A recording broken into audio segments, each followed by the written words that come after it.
In this course, we will talk in depth about the biological nutrient removal, including nitrogen and phosphorus removal. As I have covered in topic 1, we discharge a large amount of nitrogen and phosphorus into water bodies as a result of urbanization and industrialization, which causes issues like eutrophication that devastates the aquatic ecosystem, endangers public health, and damages local economy. In most freshwater systems, like rivers and lakes, phosphorus is a limiting factor that contributes to eutrophication, as nitrogen can be fixed from nitrogen gas by some algae. Therefore, stringent phosphorus regulation is applied in those regions. A total maximum daily load of 1 mg per liter of phosphorus is commonly seen, but can be as low as 0.2 mg per liter in Wisconsin and 0.3 mg per liter in Illinois. In coastal regions, nitrogen becomes the common limiting factor for eutrophication.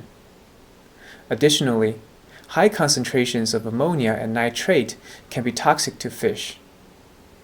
Ammonia is an electron donor that can support the growth of nitrifiers, which can rapidly deplete the dissolved oxygen. Also, ammonia in drinking water sources can increase the loading demand for chlorine for effective disinfection. Chesapeake Bay is an example of water body heavily impacted by nitrogen. You can see a lot of dead zones with zero dissolved oxygen. Therefore, a very stringent nitrogen discharge regulation was applied to the municipalities in this region. That is lower than 3 mg per liter of total nitrogen, which includes the recalcitrant organic nitrogen that cannot be removed in water resource recovery facilities. This is close to and sometimes exceeds the limit of technology. Let's first look at the nitrogen removal. This graph shows the oxidation state of nitrogen species. The organic nitrogen in amino acids and proteins becomes ammonia through a modification without changing the oxidation state. Through nitrification under aerobic condition, the ammonia is used as the electron donor and is first oxidized to nitrite by a group of autotrophs named ammonia oxidizing bacteria, or AOB, using oxygen as the electron acceptor. Nitrite is then oxidized to nitrate by another group of autotrophs named nitrite oxidizing bacteria, or NOB.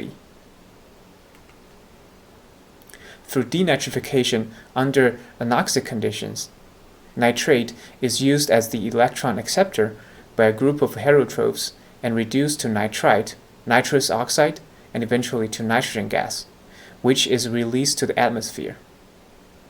Through nitrogen fixation, nitrogen gas is utilized by plants, algae, or certain bacterial species to form organic nitrogen. In the 90s, a group of bacteria is found to be able to utilize ammonia as the electron donor and nitrite as the electron acceptor to produce nitrogen gas directly, bypassing a part of nitrification and the whole denitrification process. This is called anaerobic ammonia oxidation, or ANAMOX. Compared to nitrification and denitrification, ANAMOX process reduces 70% of oxygen requirement because only a part of ammonia needs to be oxidized to nitrite. It also requires no organic carbon like the denitrification process, as ANAMOX bacteria are autotrophic. But this also makes them extremely slow growing, and they still need to outcompete NOBs to avoid the oxidation of nitrite to nitrate. This is very hard to achieve. Moreover, AOB and NOB used to be thought as two separate groups of bacteria that conduct different stages of nitrification separately. But in recent years, a group of bacteria was discovered to be able to oxidize ammonia directly to nitrate all by themselves. This process is named complete ammonia oxidation, or COMAMOX. Based on thermodynamic principles, can you estimate the growth rate of nitrifiers compared to aerobic heterotrophs? Okay, they are much slower growing than the heterotrophs because the aerobic oxidation of ammonia and nitrite generate much less energy for cell growth than that of organic carbons. The removal of phosphorus, on the other hand, is thought to be conducted by one unique group of microorganisms named phosphate accumulating organisms, or PAOs.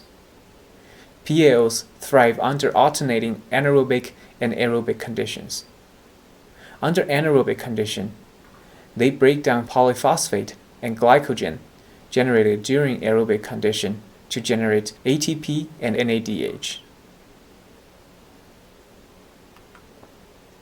The phosphate generated from polyphosphate breakdown is released to help acetate the uptake. The acetate is then converted to acetyl-CoA and eventually to PHA, a high-energy compound, using the energy and reducing power provided by ATP and NADH. During aerobic condition, the high-energy PHA is degraded using oxygen as the electron acceptor. This generates glycogen and a lot of energy.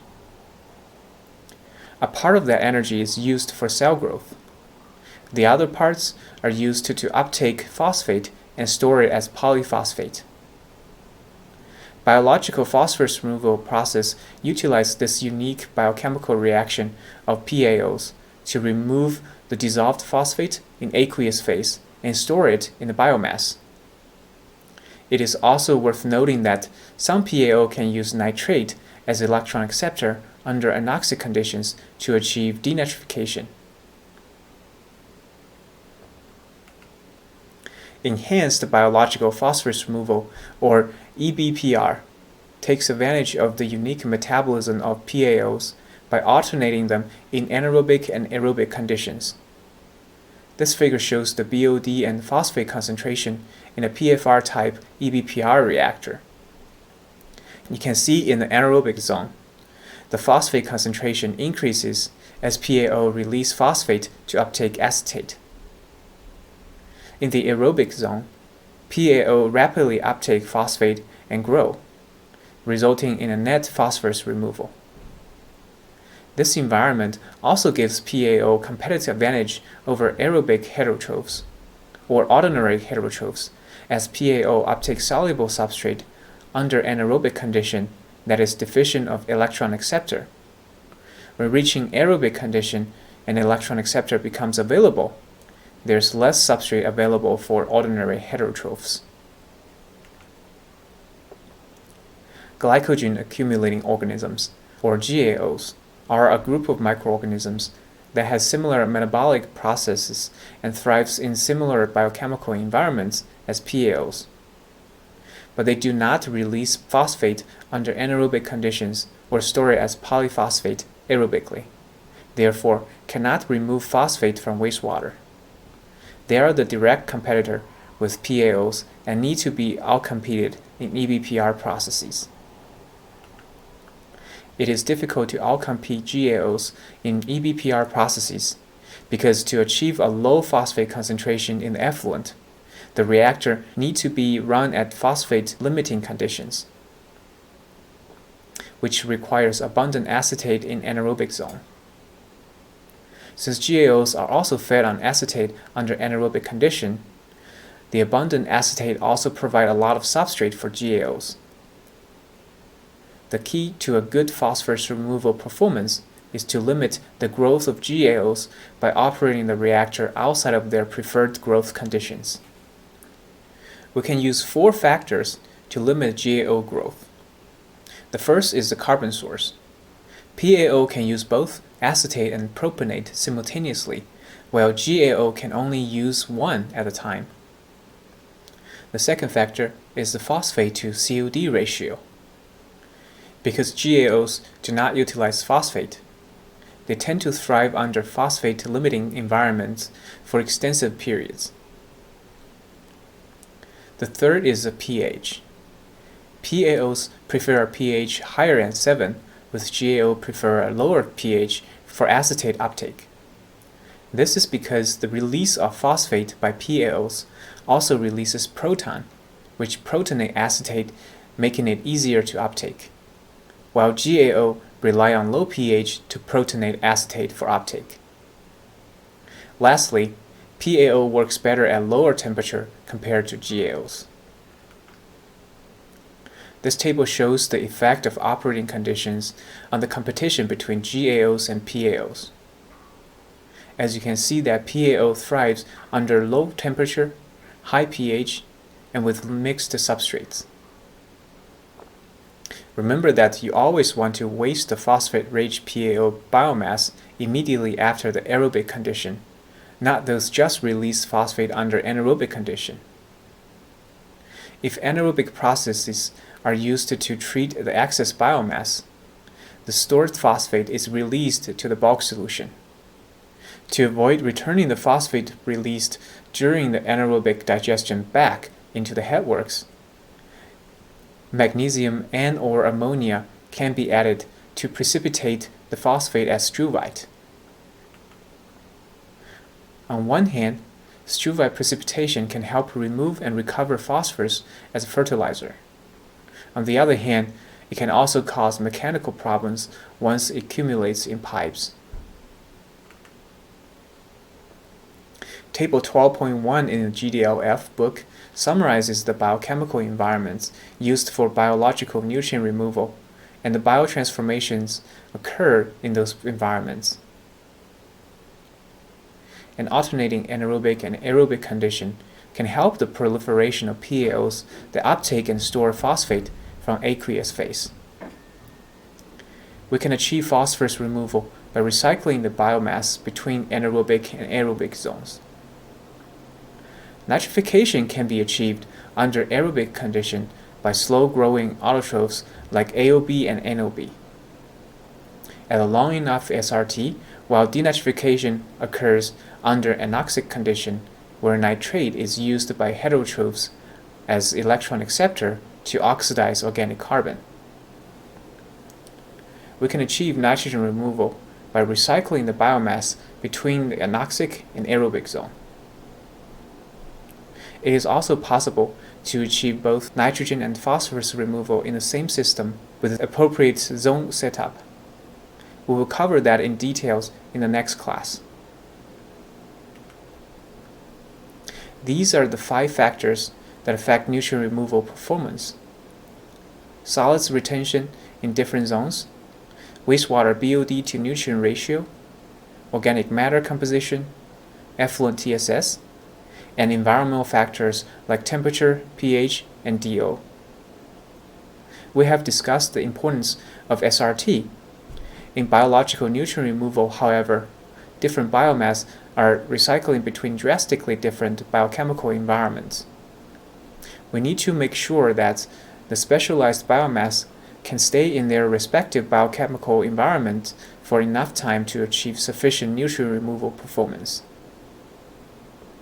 We can do that by adjusting recycling ratio as well as the volume ratio between different redox zones. Because both phosphorus removal and denitrification are performed by heterotrophs and requires organic carbon as electron donors, sufficient amount of wastewater COD and BOD is needed. For nitrogen removal, the value for excellent performance is much higher than the theoretical values from stoichiometric calculations, because there are organic compounds directly incorporated into biomass. There can also be slowly biodegradable compounds that needs to be hydrolyzed before being used as the electron donor. Finally, a part of the nutrient is used for cell growth, and different systems can lead to different utilization efficiency of the organic compounds. For phosphorus removal, as we mentioned earlier, excess amount of VFA is needed to achieve a low effluent phosphate concentration. Therefore, a high influent BOD to phosphorus ratio is often needed for ideal phosphorus removal. Based on the amount of BOD or COD needed to remove 1 mg of phosphorus, the BioP removal process are categorized into high efficiency, moderate efficiency, and low efficiency. The table can help the engineers choose appropriate configuration for the specific wastewater they are treating. Organic composition also affects nutrient removal efficiency. Volatile fatty acids are the desired organic carbon for both phosphorus removal and denitrification. In anaerobic environments, such as sewage system, complex organic matter can be degraded to produce VFA. Typically, about 7 to 10 mg of VFA is needed to remove 1 mg of phosphorus. The slowly biodegradable material, however, needs to be hydrolyzed to be utilized as carbon source for denitrification. This is a slow process and can require a long HRT or large anoxic volume to achieve. The effluent TSS is particularly important for EBPR systems, as phosphorus is assimilated into biomass as polyphosphate under aerobic conditions. So, a large proportion of MLSS is phosphate. They need to be settled by clarifier after aerobic zone to achieve high effluent quality.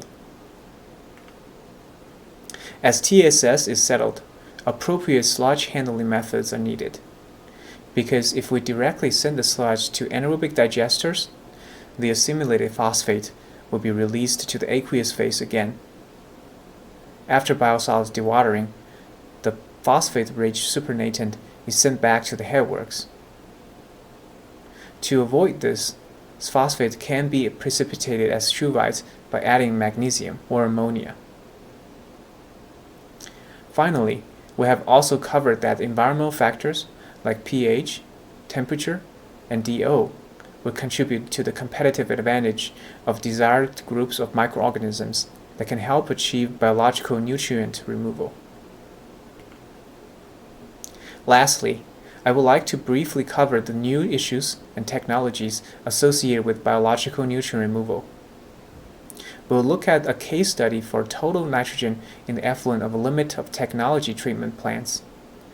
As we have seen that Chesapeake Bay is severely impacted by nitrogen discharge, nitrogen removal was urgently needed to protect the bay ecosystem. In an effort to do that, a few years ago, Pennsylvania, Maryland, Virginia, and DC, as well as the Environmental Protection Agency and the Chesapeake Bay Commission, drafted a document called the Chesapeake Bay 2000 Agreement. This called for a 40% reduction in nitrogen loading from point sources, of which wastewater effluent makes up over a quarter.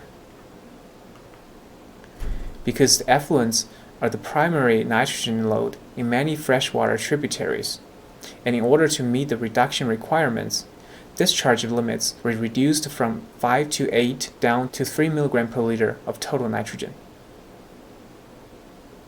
By January 2011, costs associated with the technological improvements to achieve these limits are estimated to be over $1 billion. But even the limit of technology plants, or the plants use technologies that can remove maximum amount of nitrogen, are still not guaranteed to achieve effluent TN of 3 mg per liter. One question being asked is that if the nutrient credits can be traded, like carbon emission or renewable energy. This is a complex issue on which I will not elaborate. If you are interested in this, you can do some further readings. So the billion-dollar question for utilities and engineers is whether the effluent organic nitrogen refractory. Can they be treated biologically? The regulator would ask, is the effluent organic nitrogen bioavailable? Will they cause oxygen depletion and eutrophication? And scientists are interested in if the effluent organic nitrogen is labile. Depending on the source and chemical structure, the dissolved organic nitrogen can range from labile, such as free amino acids and urea, and semi-labile, such as proteins and peptidoglycans, to refractory, such as humic and fulvic acids. The time of degradation can range from seconds to years. Another issue with nitrogen removal is greenhouse gas emission. Nitrous oxide, N2O, is produced during denitrification. It is over 200 times more potent as a greenhouse gas than CO2, and was accounted for 6.5% of all U.S. greenhouse gas emissions. So, a thorough N2O removal is needed during denitrification process. There are novel technologies in development to achieve a more efficient biological nutrient removal, such as Anammox and nitritation and denitritation. Anammox converts ammonia and nitrite directly to nitrogen gas. It saves 70% of aeration and requires no organic carbon addition. But it is not efficient thermodynamically, so it is hard to outcompete NOB with Anammox bacteria in mainstream wastewater treatment processes. It has been successfully used to treat side stream wastewater, whose biochemical environment is more favorable for Anammox, like supernatant from biosolids dewatering. Nitritation and denitritation, also known as nitrite shunt, was also developed to save the energy cost for biological nitrogen removal. It stops nitrification at nitrite through DO control and NOB washout, and started the denitrification process directly from nitrite. Although it requires precise system control, it is not as difficult to achieve as Anammox and can still save significant amount of energy and organic carbon compared to conventional nitrification and denitrification processes.